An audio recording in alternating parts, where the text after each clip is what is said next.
Hi guys, இன்றைக்கி நம்ம வீட்டில் கொத்தவரங்காய் பொரியல் ரொம்ப சிம்பிளாக குயிக்காக எப்படி பண்ணுறதுன்னு பார்க்கலாம். ரொம்ப ஸ்பைசி மசாலாலாம் இல்லாமல் ரொம்ப ஹெல்த்தியாக எப்படி செய்யுதுன்னு பார்க்கலாம் வாங்க. கொத்தவரங்காய் தேவையான அளவு நான் ஒரு 5 பூண்டு நசுக்கி வச்சுருக்கேன், ஒரு 3 வரமிளகாய் கிள்ளி வச்சுருக்கேன், தேங்காய் திருவி வச்சுருக்கேன், ஃப்ரெஷ்ஷான தேங்காய் 2 கறிவேப்பிலை, அப்புறம் ஒரு 10-15 சின்ன வெங்காயம் நறுக்கி வச்சுருக்கேன். இது எப்படி செய்யுதுன்னு பார்க்கலாம் வாங்க. இப்போது ஒரு குக்கரில் கொத்தவரங்காய் இப்படி கட் பண்ணி போட்டுக்கோங்க. இதில் கொஞ்சம் உப்பு தூவிக்கோங்க தேவையான அளவு. அப்புறம் அதுலேயே கொஞ்சமாக தண்ணி விட்டு ஜஸ்ட் ஒரு விசிலில் எடுத்துடலாம். செம்ம டேஸ்டியாக இருக்கும், சீக்கிரமும் ஆகிடும். வாங்க இப்போ ஒரு கடாய் எடுத்துக்கோங்க. இதில் ஒரு குழிக்கரண்டி எண்ணெய், ஒரு ஸ்பூன் கடுகு, கொஞ்சமாக சீரகம், கொஞ்சமாக சோம்பு.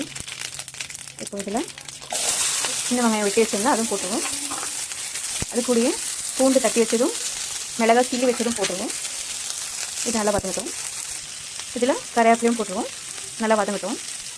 இந்த இதுக்கு ஏற்ற மாதிரி மசாலாக்கு ஏற்ற மாதிரி சால்ட் போட்டுக்குவோம். ஏன்னா சீனாரிக்கால் ஆல்ரெடி நம்ம உப்பு போட்டிருக்கோம்.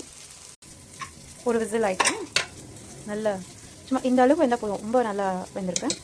இப்போ இதை வந்துட்டு கடாயில் ட்ரான்ஸ்ஃபர் பண்ணிடுவோம். ஏன்னா இது நல்லா கோல்டன் ப்ரௌன் ஆகிட்டு இதை அதை ட்ரான்ஸ்ஃபர் பண்ணிடலாம். கடாயில் போட்டாச்சு நல்லா கலந்து விட்டுக்குவோம். இப்போ இதோடையே திருகி வச்ச தேங்காய் அதுவும் போட்டுடலாம். இது நல்லா கோல்டன் ப்ரௌன் கலரில் இப்போ ஆகணும். அந்த அளவுக்கு நல்லா ரோஸ்ட் பண்ணி எடுத்தால் போதும், காயாயிடும். அவ்வளோதாங்க, இந்த அளவுக்கு நல்லா ரோஸ்ட் பண்ணி எடுத்தால் போதும். இது ஒரு பவுலில் சர்வ் பண்ணிக்கலாம். அவ்வளோதாங்க, கொத்தவரங்காய் ரெடி. இது ரொம்ப ஹெல்தி பெனிஃபிட்ஸ் நிறைய இருக்குது. உங்களுக்கு பித்த உடம்பு இல்லை உடம்பு வலி பயங்கரமாக இருக்குதுன்னா இது சாப்பிட்டு பாருங்கள், ரெஃப்ரெஷ் ஆகிடுவீங்க. கண்டிப்பாக செஞ்சு சாப்பிடுங்க. லைக் பண்ணுங்கள், கமெண்ட் பண்ணுங்கள். தேங்க்யூ.